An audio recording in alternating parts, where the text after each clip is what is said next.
आकाशवाणी भोपाल से प्रस्तुत हैं प्रादेशिक समाचार।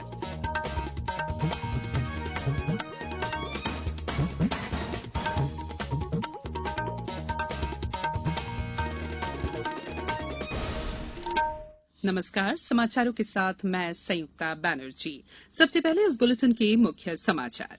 प्रधानमंत्री ने कहा, देश का युवा विभिन्न क्षेत्रों में उत्कृष्ट प्रदर्शन के साथ राष्ट्र की प्रगति में योगदान दे रहा है। नगरीय निकाय निर्वाचन में नाम दाखिल करने का आज दूसरा दिन।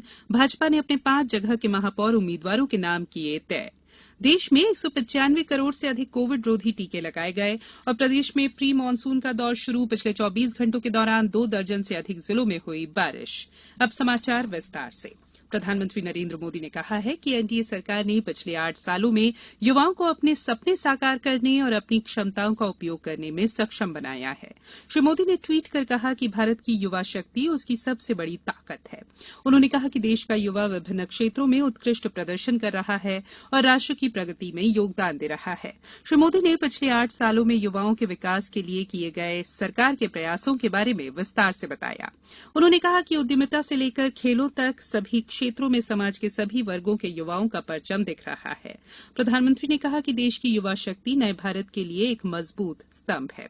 श्री मोदी ने कहा कि युवाओं के लिए आवश्यक हर पहल की गई है। इनमें नई शिक्षा नीति, आईआईटी और आईआईएम का विस्तार, नए स्टार्टअप और यूनिकॉर्न और खेलो इंडिया केंद्र शामिल हैं। केंद्रीय मंत्री डॉक्टर जितेंद्र सिंह कल राष्ट्रीय ई गवर्नेंस सेवा वितरण मूल्यांकन 2021 का दूसरा संस्करण जारी करेंगे। इसकी रिपोर्ट राज्यों और केंद्र शासित प्रदेशों का आकलन करके तैयार की गई है। रिपोर्ट में नागरिकों को ऑनलाइन सेवाएं देने में केंद्रीय मंत्रालयों की प्रभारिता पर विशेष जोर दिया गया है। कार्मिक, लोक शिकायत और पेंशन मंत्रालय ने बताया है कि रिपोर्ट में सरकारों को अपनी ई गवर्नेंस सेवा वितरण प्रणाली में सुधार के लिए सुझाव भी दिए गए हैं। मंत्रालय ने कहा कि राष्ट्रीय ई गवर्नेंस सेवा वितरण मूल्यांकन 2021 में 7 क्षेत्रों से जुड़ी सेवाएं शामिल हैं। इनमें वित्त, श्रम और रोजगार, शिक्षा, स्थानीय शासन और उपयोगिता सेवाएं, समाज कल्याण, पर्यावरण और पर्यटन क्षेत्र शामिल हैं। नगरीय निकाय निर्वाचन में नाम दाखिल करने के आज दूसरे दिन अब तक महापौर पद के लिए भाजपा ने अपने 5 जगह के महापौरों के लिए उम्मीदवारों के नाम तय कर लिए हैं। उज्जैन से मुकेश टटवाल, रतलाम से अशोक पोरवाल, सतना से योगेश ताम्रकार, छिंदवाड़ा से जितेंद्र शाह और बुरहानपुर से माधुरी पटेल को महापौर प्रत्याशी बनाया गया है। वहीं भोपाल, इंदौर और ग्वालियर में अभी उम्मीदवारों का चयन होना बाकी है। उधर कांग्रेस पहले ही 15 महापौर के पद के प्रत्याशियों के नाम घोषित कर चुकी है। कांग्रेस ने भोपाल से विभा पटेल, इंदौर से विधायक संजय शुक्ला, जबलपुर से जगत बहादुर सिंह और ग्वालियर से शोभा सिकरवार को प्रत्याशी बनाया है।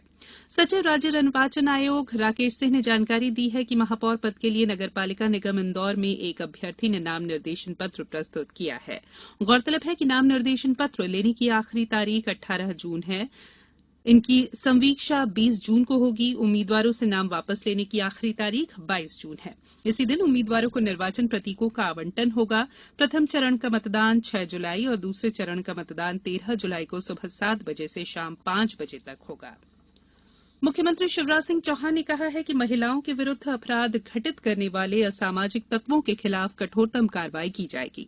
कल भोपाल में हुई घटना के संबंध में मुख्यमंत्री श्री चौहान ने आज सुबह मुख्यमंत्री निवास पर आला अफसरों की एक बैठक में ये निर्देश दिए। मुख्यमंत्री ने आज शिवाजी नगर स्थित श्रीमती सीमा के निवास जाकर भेंट की और उनके स्वास्थ्य की जानकारी ली।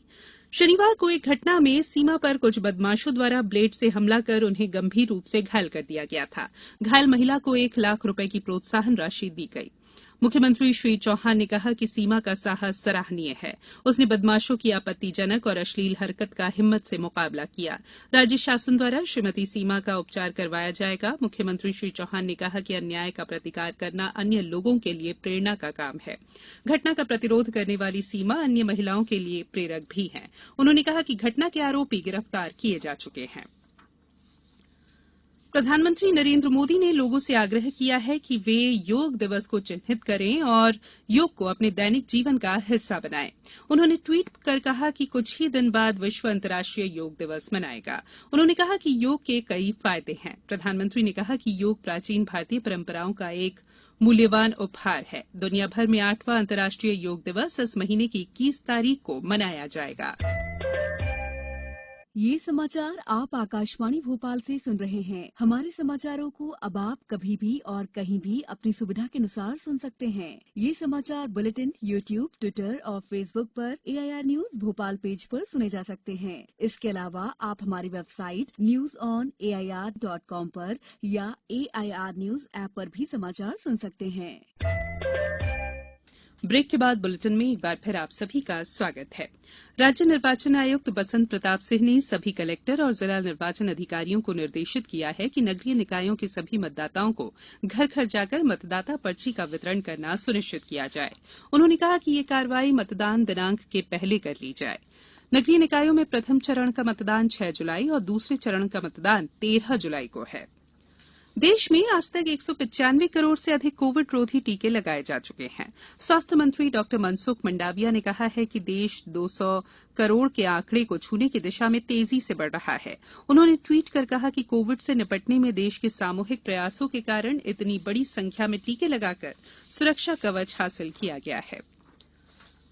बात करेंगे मौसम की। प्रदेश में प्री मानसून का दौर शुरू हो गया है। पिछले 24 घंटों के दौरान 2 दर्जन से अधिक जिलों में बारिश दर्ज की गई, जिससे लोगों को भीषण गर्मी से राहत मिली है। वहीं बंगाल की खाड़ी के साथ ही अब अरब सागर में भी मानसून आगे बढ़ने की परिस्थितियां काफी अनुकूल हो गई हैं। राजधानी भोपाल और उसके आसपास के क्षेत्रों में आज सुबह से ही बादल छाए हुए हैं। हवा में ठंडक घुलने से लोगों को गर्मी से थोड़ी राहत मिली है। प्रदेश में हो रही प्री मानसून गतिविधियों के 20 जून तक सक्रिय रहने की संभावना है। इसके बाद कभी भी मानसून आ सकता है। इस बार मानसून के चलते जून और जुलाई में अच्छी बारिश की उम्मीद जताई जा रही है। हवाओं का रुख भी दक्षिण पश्चिमी हो गया है, जिससे मानसून के आगे बढ़ने की परिस्थितियां काफी अनुकूल है। भारत की आकांक्षा व्यवहारे ने युवा भारोत्तोलन विश्व चैंपियनशिप में रजत पदक जीत लिया है। मैक्सिको में आज आकांक्षा ने महिलाओं के 40 किलोग्राम वर्ग में कुल 127 किलोग्राम भार उठाकर ये पदक जीता। स्नैच में आकांक्षा 59 किलोग्राम वजन उठाकर पहले नंबर पर रही। क्लीन और जर्क में आकांक्षा ने 68 किलोग्राम वजन उठाकर तीसरा स्थान प्राप्त किया। केंद्रीय खेल मंत्री अनुराग ठाकुर ने आकांक्षा को रजत पदक जीतने पर बधाई दी है। ट्वीट संदेश में श्री ठाकुर ने कहा कि आकांक्षा के पदक जीतने पर देश को गर्व है।